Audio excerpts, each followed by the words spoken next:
ప్రభు అయిన యేసుక్రీస్తు నామములో అందరికీ వందనాలండి. ప్రతిరోజు చిన్న వాక్యాన్ని పంచుకోవాలని ఆశపడతా ఉన్నాం. దేవుని మహాకృపను బట్టి మరి కొన్ని పాటల ద్వారా దీవించబడతా ఉన్నారు. కొన్ని సంఘాల్లో దేవునికి మహిమకరంగా పాడుతూ ప్రభువుని స్తుతిస్తూ ఉన్నారు, గణపరుస్తూ ఉన్నారు. దేవుని నామం హెచ్చింపబడునుగాక. అయితే ఈ సమయంలో ప్రతిరోజు చిన్న వాక్యాన్ని పంచుకోవాలని ఆశపడతా ఉన్నాం. దేవుని యొక్క వాక్యం చెబుతా ఉంది, 119వ కీర్తన 165వ వచనం చదువుతూ ఉంటే, నీ ధర్మశాస్త్రమును ప్రేమించే వారికి ఎంతో నెమ్మది కలదు.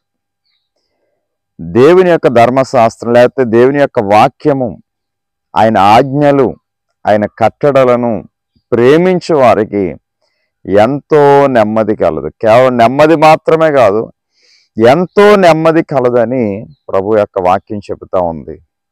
ఈరోజు అనేక మంది జీవితాల్లో నెమ్మది లేదండి, సమాధానం లేదండి, ఏవో కారణాలు చెబుతూ ఉంటారు. మనకున్న సమస్యల కంటే, మనకున్న కారణాల కంటే, మనము అనుభవిస్తున్న పరిస్థితుల కంటే ముందుగా మనం చేయవలసినది ఏంటంటే, దేవుని యొక్క పరిశుద్ధ గ్రంథాన్ని, ధర్మశాస్త్రం లేదా దేవుని యొక్క వాక్యాన్ని మనము ప్రేమించడం మొదలు పెడితే ప్రతి విషయంలో దేవుడు నెమ్మది కలగజేస్తాడు. నీ జీవితంలో నెమ్మది కలుగుతుంది, నీ కుటుంబంలో నెమ్మది కలుగుతుంది, నీ ప్రయాసలో నెమ్మది కలుగుతుంది, నీ కష్టంలో, ప్రతి విషయంలో, నీ చదువులో, సమస్తము కూడా బిడల జీవితాల్లో అన్నీ కూడా నెమ్మదిని చూడగలుగుతారు. దేవుని యొక్క వాక్యం చెబుతా ఉంది, ప్రభువుని ప్రేమించే వారికి సమస్తము కూడా, ఆయనను ప్రేమించే వారికి సమస్తము కూడా దేవుడు సమకూడి జరిగిస్తాడు. ప్రభువుని ప్రేమించే వారికి, నన్ను ప్రేమించే వారిని ఆస్తికర్తలుగా చేస్తానన్నాడు ఆయన. యెహోవాను ప్రేమించేవారు బలముతో ఉదయించు సూర్యుని వలె ఉంటారు. అతడు నన్ను ప్రేమిస్తున్నాడు కాబట్టి నేను అతన్ని తప్పిస్తాను అన్నాడు. ఈరోజు ప్రభు మనతో మాట్లాడుతున్న మాట ఏంటంటే, ధర్మశాస్త్రమును ప్రేమించేవారు వారికి ఎంతో నెమ్మది కలుగుతుంది.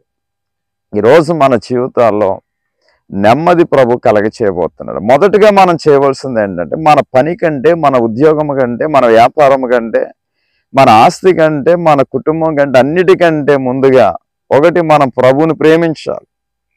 రెండవది ఆయన వాక్యాన్ని మనం ప్రేమించాలి. ప్రభు 2 ఆజ్ఞలు ఇచ్చారు. ఒకటి మన హృదయమంతటితో, మన పూర్ణ మనసుతో, పూర్ణ ఆత్మతో మొదటిగా ప్రభువుని ప్రేమించాలి.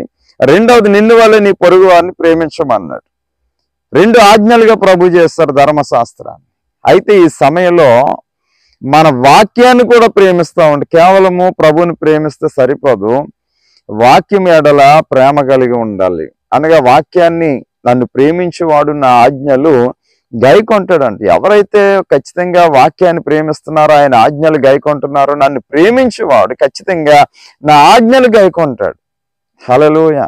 కాబట్టి ప్రభువుని ప్రేమిస్తూ ఉంటే, వాక్యాన్ని ప్రేమిస్తూ ఉంటే మన హృదయాల్లో ఎంతో నెమ్మది కలుగుతుందని వాక్యం చెబుతా ఉందండి.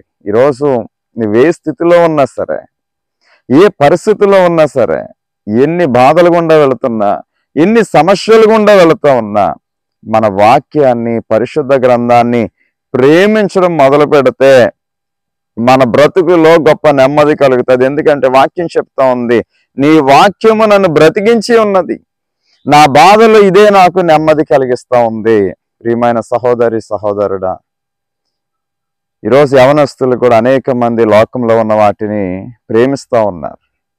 లోకము, లోకాశలన్నీ కూడా గతించిపోతాయి. కానీ ప్రభువుని ప్రేమిస్తూ ఉంటే లోకంలో లేనటువంటి సంతోషము, సమాధానము, నెమ్మది ఏదైనా సరే ప్రభువు ద్వారా మన హృదయాల్లో కలుగుతుంది, మన జీవితంలో కలుగుతుంది, మన కుటుంబాల్లో నెమ్మది కలుగుతుంది, నువ్వు పడుతున్న ప్రయాసలో నెమ్మది కలుగుతుంది. నెమ్మదిగా, సుఖముగా జీవిస్తాం. వాక్యం చెప్తా ఉంది, మనం సుఖముగా, నెమ్మదిగా బ్రతకాలంటే మనము అందరి కొరకు కూడా ప్రార్థన చేయాలని వాక్యం చెప్తాం. ప్రతి విషయంలో నెమ్మది కలిగించే ప్రభు మనతో ఉన్నారు. కాబట్టి దేవుని యొక్క ధర్మశాస్త్రాన్ని మనం ప్రేమిస్తే మొదటికి ఈరోజు ఎంతమంది వాక్యం చదివారండి? ఈరోజు ఎంతమంది ప్రార్థన చేసుకున్నారు? ఎంతమంది వాక్యం చదివారు? ఖచ్చితంగా ప్రభువుని ప్రేమిస్తూ ఉంటే మన ఉదయాన్నే కొంత సమయమైనా వాక్యము చదివితే ఆ వాక్యము మనకి గొప్ప నెమ్మది కలిగిస్తుంది, గొప్ప ఆదరణ కలిగిస్తుంది.